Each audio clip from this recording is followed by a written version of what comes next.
세상에 태어나 살다가 떠난 사람들 저마다 삶의 흔적들을 남기고 떠나갑니다. 또 살아있는 사람들은 나름대로 또 삶의 흔적을 남기고 살아갑니다.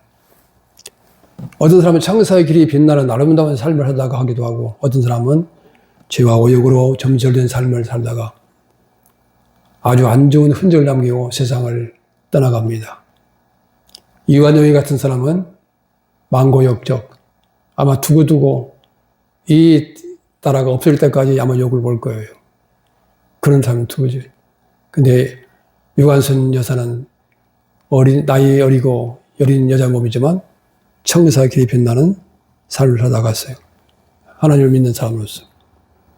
우리가 성경을 보게 되면, 또 히브리서나 여러 가지 보게 되면 이렇게 아름다운 삶을 살아간 승리의 인생을 살았던 사람들의 흔적들이 이게 나오잖아요.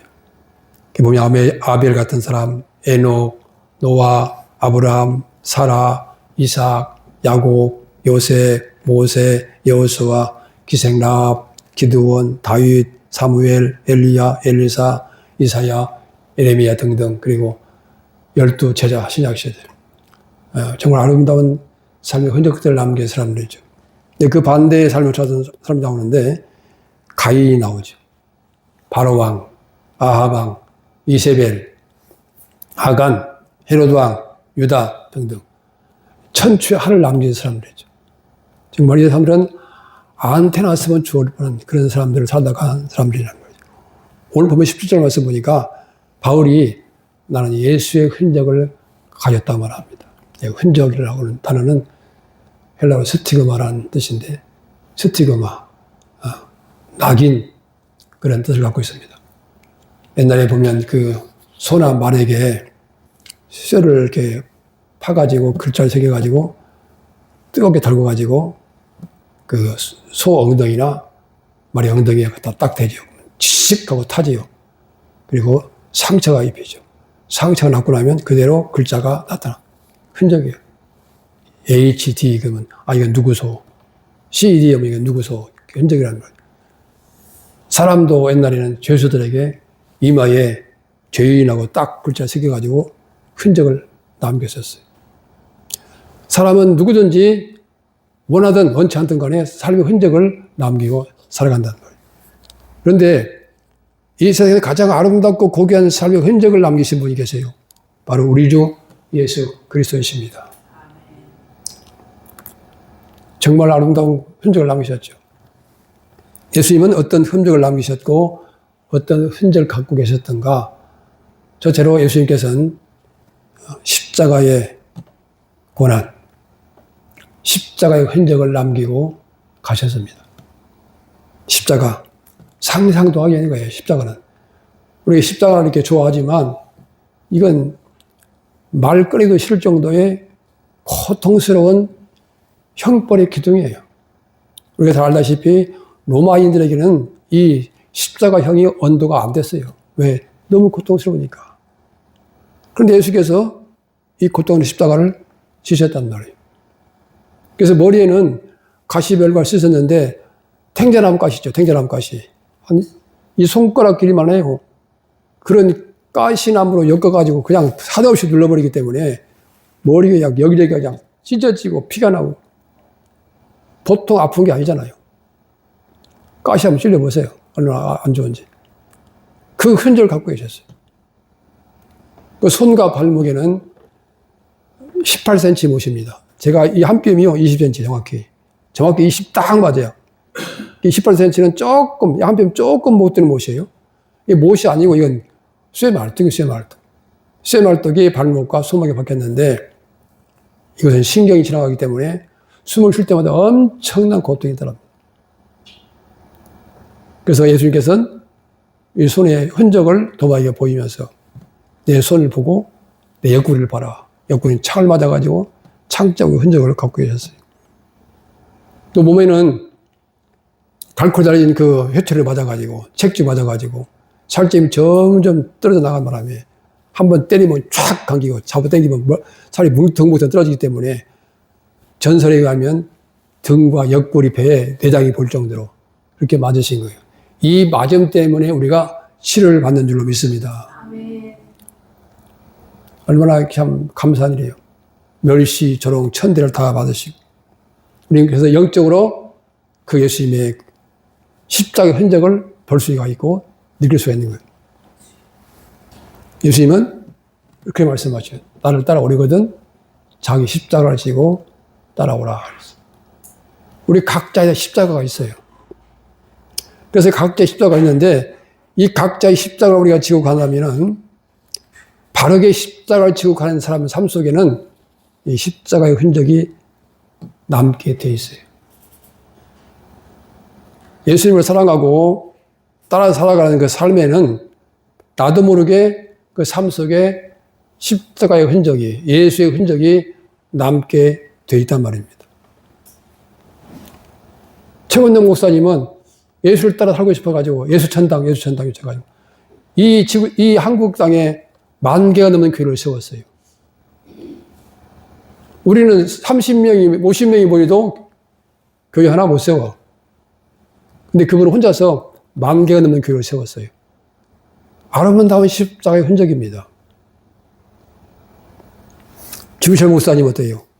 일사하고 신앙. 신사참여 안 한다고.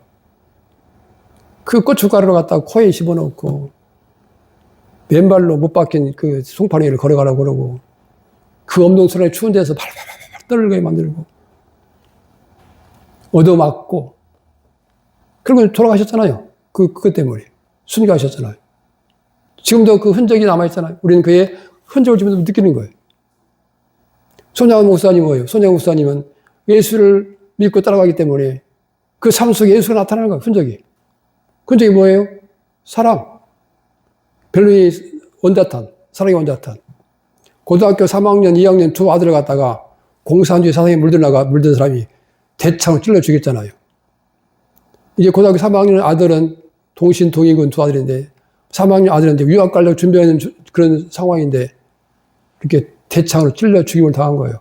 근데 죽인 사람을 데려다가 아들 삼아가지고 함께 살았잖아요. 누가 그럽니까? 예수가 아니면 절대 그럴 수가 없는 것입니다.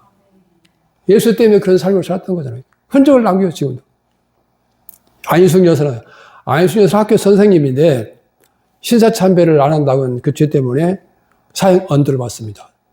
1945년 8월 18날이 사형 날짜예요. 근데 해방이 언제 됐어요?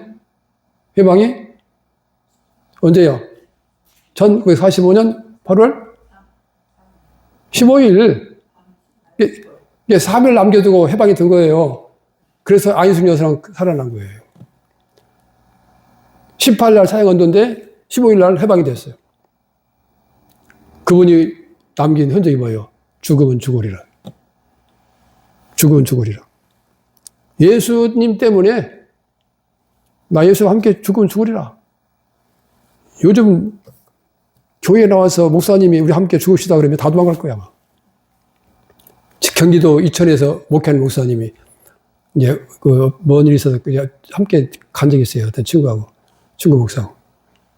그 설립님이 들어가 한 30명 모였는데 우리 함께 죽읍시다 그랬대, 예수를 위해서. 그랬더니 뭐요? 목사님 혼자나 죽어. 왜 우리 같이 죽자 그래요? 다 나가버렸어. 얘기도 그런 얘기도 없어, 신앙생활이에요. 예수에 한번 추수하다 그 얘기를 갖다 수화를 못 시키고 다 설사를 해버려. 다 떠나버렸어요. 아, 그 얘기를 참 그렇더만. 예수님은 아름다운 십자가의 흔적을 남기셨습니다. 두 번째는요, 예수님은 사랑의 흔적을 남기셨습니다. 십자가는 뭡니까? 십자가는 사랑의 흔적이에요. 우리가 교회를 보잖아요. 십자가 세워졌잖아요. 저 교회가 저거 있네? 그렇게 알지, 거기서 또 다른 것을 우리가 느끼지 못할 때가 많아요. 십자가는 아니에요. 뭐냐면, 사랑의 사랑. 하나님이 세상을 어떻게 해요? 이렇게. 이처럼이 뭐예요? 하나님의 아들을 이렇게 비참하게 죽어서 희생예물이 될 만큼 누구를 사랑했다? 우리를. 그래서 십자가는 아니요. 사랑의 극치요. 하나님의 사랑의 극치. 사랑. 십자가. 그러면 하나님의 사랑이 생각나야 돼요. 아, 저 교회, 그게 아니에요. 사람들은 저기 교회 세워졌네, 그러잖아요. 아, 저기 하나님의 사랑이 저기 세워졌구나. 하나님 사랑이 저기에 머물겠구나. 사랑이 없으면 십자가 필요 없어요. 안 세워져요. 아니, 하나님께서 아들을 왜 보냈겠어요? 사랑하시기 때문에, 우리를 사랑하시기 때문에 아들 예수를 이 땅에 보내신 줄로 믿습니다. 그래서 우리가 가장 큰 아름다운 힘을 발휘하는 것은 뭡니까? 사랑이라는 거예요. 사랑. 아주 악질이고 아주 세상 말로 꼴통이라는 사람들이요. 제가 많이 봤거든요. 예전에 당구장에서. 아무리 경찰이 형사 잡아다 두드려 패고 뭐 해도 눈썹 하나 깠다 하는 사람들이요.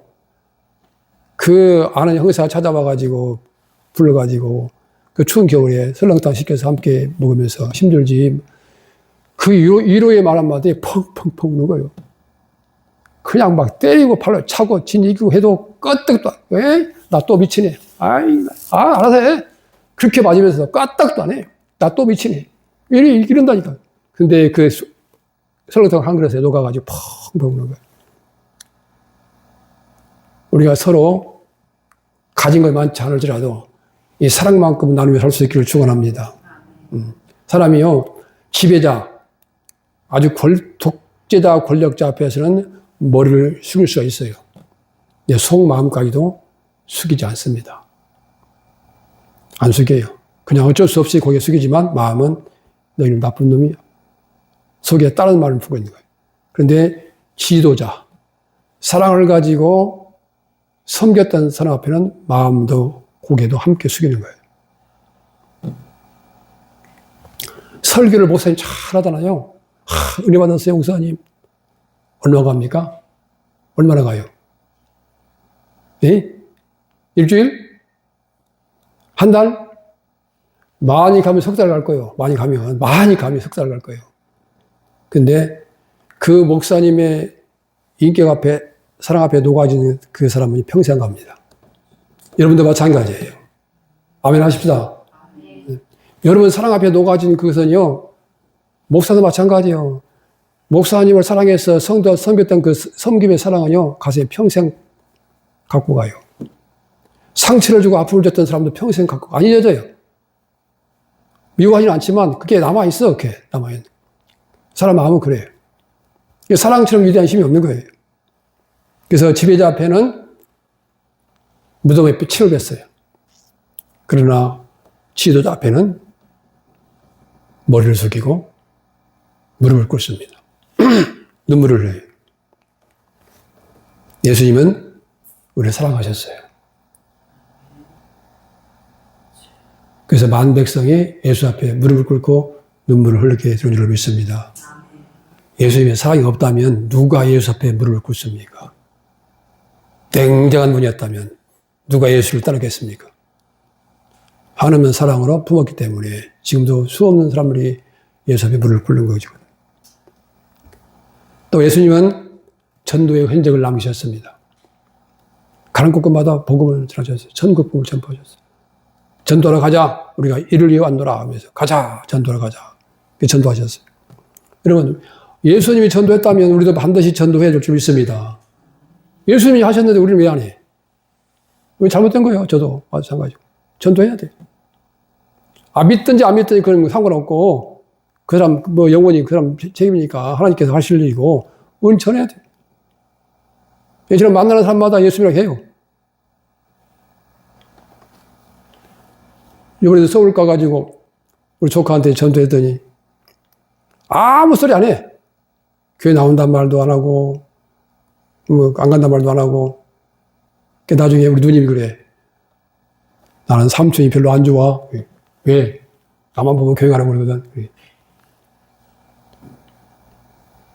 어떻게 그냥 와요? 교회 안 다니는 예수 안 믿는데. 옆에 있는 사람이 예수 안 믿어. 그 어떻게 가만히 있어? 전해야지. 예수님께서 하셨는데 왜 우리는 안 하냐고. 믿다 낙심하는 사람들을 전해야 돼. 생판 보는 사람 전해야 돼.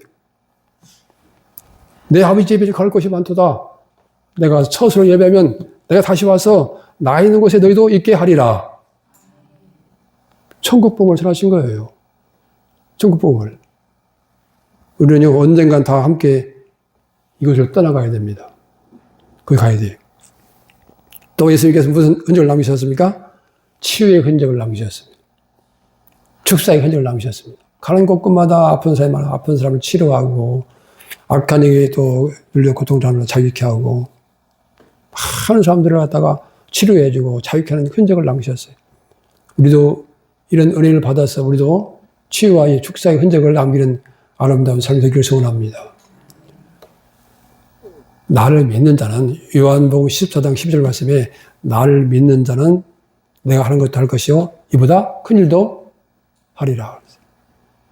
예수님께서 치료왕은 병을 고치고 귀신 쫓는 그 일을 갖다 뭐라고 하셨어요? 작은 일이요? 큰 일이요?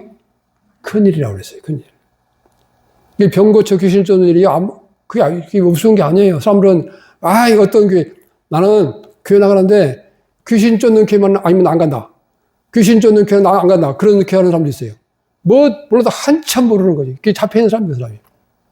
나는요, 교회 선택하는데 귀신 쫓는 교회는 절대 안 갑니다. 망할 짓이죠. 얼마나 귀신들이 많은데 지속이 얼마나 많이 들어있는데 그것도 모르고. 사도 바울은 누구보다도 예수를 모르기 때문에 핍박하고 해학자였어요.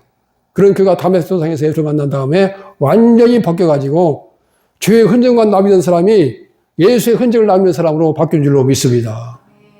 가장 뛰어난 하나님의 사람으로 바뀐 거예요.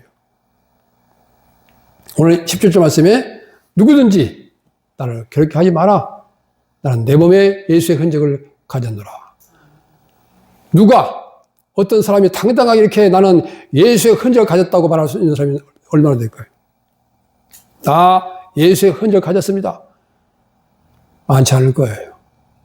근데 사도 바울은 나는 예수의 흔적을 가졌다라고 당당하게 말합니다. 고린도후서 11장 23절 이하에 보게 되면 이 바울이 말하는 그 말이 이해가 돼요. 40에 하나 가마매를 5번 맞았다. 그것도 태장으로.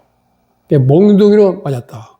40대 이상 맞으면 죽을 수 있기 때문에 하나를 감해서 39대를 때려요. 그런 40에 하나 가마매를 5번을 맞았다. 그러니까 툭 하면 잡혀가서 맞는 거예요. 몽둥이로 맞는 거예요. 그 흔적이 남아있을 거 아니에요. 돌에 맞아서 거의 다 죽었는데 갖다 버렸더니 또 하나님 살리셨어요. 흔적이 남아있을 거 아니에요. 옥에 갇혀가지고 고난당하고, 그래서 에베소서, 빌립보, 골로새서, 빌레몬서, 이 서신서를 가요 옥중서신이라고, 옥중서신. 감옥에서 이 글을 쓴 겁니다, 성경을. 여러분, 예수님 때문에 잡혀간 적 있나요? 예수님 때문에 침뱉음을 당한 적 있나요? 예수 전하다가 욕먹은 적 있나요? 예수 전하면서 내가 손해본 적 있나요? 있으면 감사하지. 없으면 예수 잘못 믿는 거거든요. 예수님 전하다가 내가 손해도 봐야 되고, 욕도 먹어야 되고, 핍박도 당해야 당연한 거예요. 당연한 거예요. 예수님도 당했는데요. 복음 전하다가. 사도 바울은 강의 위험, 강도의 위험, 동족의 위험, 이방인의 위험, 신의 광야의 위험, 바다의 위험, 또 거짓 형제의 위험, 줄이고 목마르고 굶고 춥고 배고파노라. 이게 사도 바울이 가졌던 흔적들이요. 그 흔적이 지금 남아있어요. 마지막엔 톱으로 목이 잘려 죽는데 목이 딱 떨어져가지고 통 3번 뛰었는데 그 3번 뛰는 곳곳마다 샘물이 솟아올라서 지금도 그 샘물이 남아있어요. 예수님 때문에 예수의 명령을 따라서 행하기 위해서 살다가 이런 흔적을, 예수의 흔적을, 십자가 흔적을 남겼단 말이죠. 나는 오늘 현재 살아가면서 무슨 흔적을 가지고 있고 무슨 흔적을 남기고 있는가. 우리가 이 세상을 살다가 죽으면 다 끝이야. 그렇다면 여기 올 이유도 없고 또 왔다 치더라도 이런 심각한 얘기 할 필요 없어요. 그냥 서로 의사동사 즐겁고 기쁘게 하다 가면 끝나는 거야. 뭐 굳이 십자가를 져라, 흔적을 남기라. 근데 그게 아니고 우리는 반드시 예수 앞에 서야 되고 우리 삶의 평가를 받는 날이 올 줄로 믿습니다. 그래서요, 우리는 살려고 하는 얘기예요. 신앙이 어린 사람들은 설사를 해요. 이런 설교를. 소화를 못 시켜요. 그래서 우리가 어떻게 하면 예수님의 그 흔적을 남기는 삶이 될 수 있을까? 그 비법은 뭘까? 우리가 십자가의 도를 쫓는 겁니다. 그럼 어떻게 해야 됩니까? 골로새서 3장 1절 말씀에 너희가 그리스도와 함께 살리심을 받았으면 위의 것을 찾으라. 거기는 그리스도께서 하나님 우편에 앉아 계시느니라. 뭘 바라보라는 겁니까? 예수를 바라보라는 것입니다. 예수를 바라보고 천국을 바라보라는 거예요. 천국이 없다면 뭐 굳이 예수를 바라봅니까? 그죠? 굳이 예수 믿을 필요 없잖아요. 근데 영원한 천국이 있어요. 있다는 거예요. 근데 예수를 통해 간다는 얘기예요. 그리고 예수를 바라보고 천국을 바라보는 삶을 온전히 쫓는 사람은 그 삶 속에 십자가의 흔적이 나도 모르게 남게 될 줄로 믿습니다. 당연한 거죠. 아까 얘기했잖아요. 앞선 우리 선조들 그 신앙의 아름다운 삶 속에 남아진 흔적들. 에녹이나 노아 같은 사람들. 최건능 목사, 주기철 목사. 이런 분들 흔적을 남겼잖아요. 왜? 온전히 예수를 쫓았기 때문에. 그러니까 내가 뭘 남기고 싶지 않아도 예수만 온전히 쫓게 되면은 그 삶의 그 영향력이 미치게끔 되어 있는 거예요. 예수의 영향력이. 그 십자가의 도가 전해지게 되고 십자가 흔적이 남게 되는 거예요. 저 사람이 예수 믿는지 안 믿는지 잘 모르겠어. 아, 저 사람이 목사였어? 아, 이제 알았네? 그거 가짜라고 봐야 돼요. 저 사람이 교회 장로였어요? 저는 권사였어요? 집사였어요? 아이, 나 이제 알았네. 그거 전혀 그리스도의 흔적이 나타나지 않는 삶을 살기 때문에 그런 거예요. 정말 예수를 따라간다면 이런 흔적이 남을 수밖에 없는 거예요. 자, 이 세상 살아가는 모든 생명 있는 것에는요, 생존의 원리가 있다고 했어요, 원리. 원리를 벗어나면 어떻게 돼요? 원리를 벗어나면 죽든가 엄청 고통을 당하는 거예요. 그리고 식물계의 원리를 보게 되면 이 식물계의 원리는 하향 원리예요, 하향 원리. 땅 속에 뿌리를 내리고 거기서 자양분을 받아서 사는 게 식물들이에요. 쑥이라는 걸 좀 잘 아시죠? 쑥은요, 묘를 쓰는 사람들이 가장 신경 쓰는 게 쑥뿌리예요, 쑥뿌리. 쑥뿌리는요, 깊이 들어갑니다. 광까지 들어가요, 쑥뿌리가. 원자폭탄 떨어진 일본의 히로시마에 가장 먼저 나온 게 쑥뿌리예요. 쑥이에요, 쑥. 그렇게 생명력이 강하고 깊이 내리 뿌리를. 그래 사는 거예요. 폭탄을 맞아도 살았어요. 바오밤 나무는 뿌리가 30m를 들어가. 그래서 그 척박한 그 광야에서, 모래사막에서 살아나는 거예요. 우리가 이런 나무처럼, 이런 바오밤 나무처럼 우리 신앙의 삶을 뿌리를 깊이 예수에 내린다면 어떤 환란이 와도 반드시 승리하게 될 줄로 믿습니다. 그러지 못하기 때문에 흔들거리는 거예요, 세상에. 조금만 유혹이 오면 흔들거리는 거예요. 한국에 지금 교회 다니는 사람들 하루에 주일날 찾아가서 일당 100만 원 줄게, 나 어디 일 갑시다 그러면 갈 사람 천지박하리. 안 그러겠어요? 일당 100만 원 줄게 오늘 하루 빠집시다 그러면 뭐 갈 사람 한두. 알았어요, 그냥. 동물 생존 원리는 뭡니까? 동물계 생존 원리는 평행 원리예요. 평행. 앞만 보고 살아요, 동물은. 그게 앞만 보고 사는 사람은 이 동물과에 속한 사람이에요. 세상이 전부예요. 근데 사람의 이 인간계의 생존 원리는 상향 원리입니다. 하나를 바라봐요. 사람만이 유독히 하나를 보게끔 창조되어 있어요. 사람이 먹고 사는데 어디서 나는 걸 먹고 삽니까? 땅에서 나는 물도 먹어야 되고, 땅에서 나는 곡식도 먹어야 되고, 땅에 심겨진 과일나무도 자라서 열매 좀 따먹잖아요. 어디서 나는 거요? 땅에서 나잖아요. 그죠? 땅에서 나야 먹을 거 아니에요, 곡식도. 물도 그렇고. 근데 그게 원천이 어디예요? 하늘이에요. 하늘이 안 주면 그거 먹을 수가 없는 거예요. 그 농부는 씨앗을 뿌리고 뭘 바라봐요? 하늘을 바라본다 그랬죠. 비가 언제 오나. 이 사람들이 착각하고 살아가요. 그래서 이 세상에 손짓만 조금 유혹하면 바로 따라가 버려요. 세상에서 나에게 뭔가를 주는 걸 착각하고 있기 때문에. 근데 우리에게 주어진 모든 좋은 것들은 하늘을 통해 온단 말이죠. 예수를 통해서 오신단 말이죠. 예수 통해 오지 않는 것은 다 가짜예요. 인생에 필요한 좋은 모든 것들은 다 예수를 통해서 우리에게 주어지게 되어 있어요. 하늘을 통해 온다 그 말이에요. 그래서 우리가 이 흔적을 남기는 삶은요, 예수를 바라봐야 된다 그 말이에요. 천국을 바라보고 살아야 된다 그 말이에요. 거기 올인을 해야 된다 그 얘기죠. 그래서 우리 삶의 우선순위가 어디예요? 예수예요, 예수. 하나님이에요. 욥기 36장 24절 말씀 보면 바다의 수위도 우리 하나님께 정하신다 그랬어요. 바다의 수위도 우리 하나님이 정하시는 거예요. 넘치기도 하시고 줄기도 하고. 씨 뿌리고 가꾸는 것은 사람이 하지만 그건 보조적인 역할일 뿐이에요. 그 씨가 싹이 서서 꽃이 피고 열매 맺게 하는 것이 누가 합니까? 하나님이 하시는 거예요. 그래서 우리가 예수님의 그 십자가의 흔적을 남긴 삶이 되려면은 어떻게 해요? 예수님을 바라보고 따르는 삶이 되면 될 줄로 믿습니다.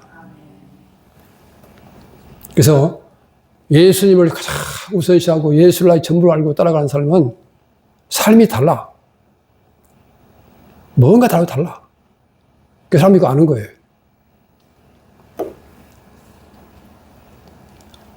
목회하면서 가장 힘들게 하는 그 성도의 부류가 뭐냐면 변덕이 많은 사람. 그냥 이랬다. 금발이다. 그냥 이랬다. 주일날 나올 성도가 안 나오면 목사는요, 마음이 천갈래 만갈래요. 지금 왜 안 나올까? 뭐 때문에 안 나올까? 그래서 어떤 때는 찬송하다 가사도 까먹고 그래요. 그 심정을 성도들이 알까?